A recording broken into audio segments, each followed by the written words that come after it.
Hi doing YouTube. I thought I'll do a quick review on my Hw100 KT177. KT just means carbine thumb hole really.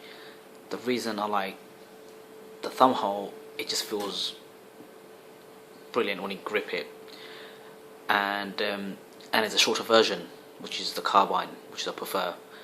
And I think the full length one is a bit on the weighty side. This is just perfect, 3.1 kg, which is not bad at all, to be fair.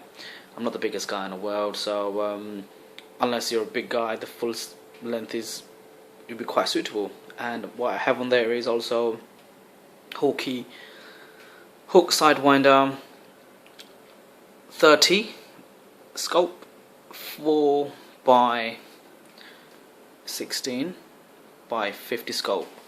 My opinion, it is absolutely brilliant scope for the money. The reason I like this scope a lot because of the crosshair. It is very, very thin, and there's quite a few scopes out there the crosshair is quite thick and you can't even see where you land the pallet really, and this crosshair is very thick. I'm not sure if you can see through there, but let's show you a quick. Oh, as you can see, this doesn't work properly, but yeah, it's got a floating crosshair, which is, I think, is brilliant. And I know for quite a few of you guys out there love the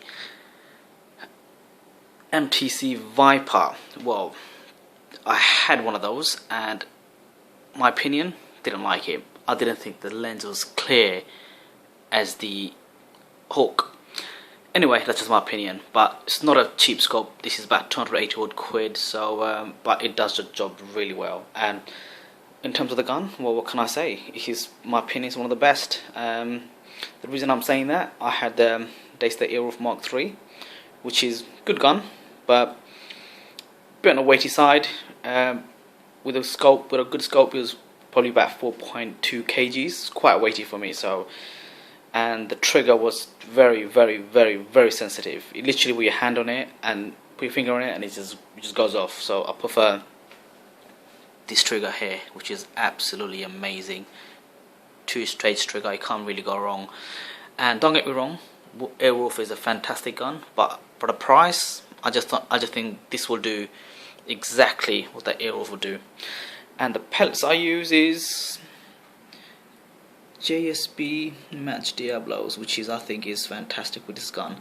I'm quite fortunate to have a garden that's 40 yards long, and that's where you can't really see it, but on the bottom right of the shed there's a little separate piece of wood there. That's where I do my shooting, and it literally does pellet on pellet from here.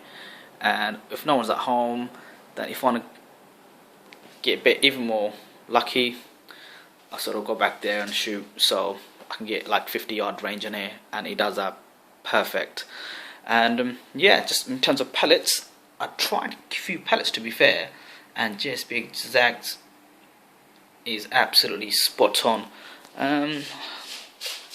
This is my told the missus she can't have this drawer. This is mine. Right, this is all my pellet collection, as you can see, and loads of JSB's Exact. So yeah, and even H&N, these are quite good, very good as well. So, but yeah, they're very good. But JSB Exacts do a perfect job. Okay, I'm gonna do another video where actually me showing you what this gun can do, but I'll have to do on another one. But yeah, really, what can I say? This is an absolutely amazing gun. I mean, it's not cheap. This will cost you around £450, but it is brilliant, and the silencer is very good as well. It's very quiet, not as quiet as the Airwolf Mark V carbon fiber job. That's very, very quiet, to be fair, and I think this is probably next quiet-ish. But yeah, absolutely brilliant gun. And comparing to the Airwolf and S510, the reason I'm comparing them, I had them both and ended up selling them and going back to the Hw100. So I'm still new to this and I'm still learning. I know quite a few of you guys out there has got bad experience, years experience, so this is like my first year of PCPs. So and between that I tried 3 different PCPs, and I think this is probably a great gun. Cool. Thank you guys, and hopefully see you in the next video.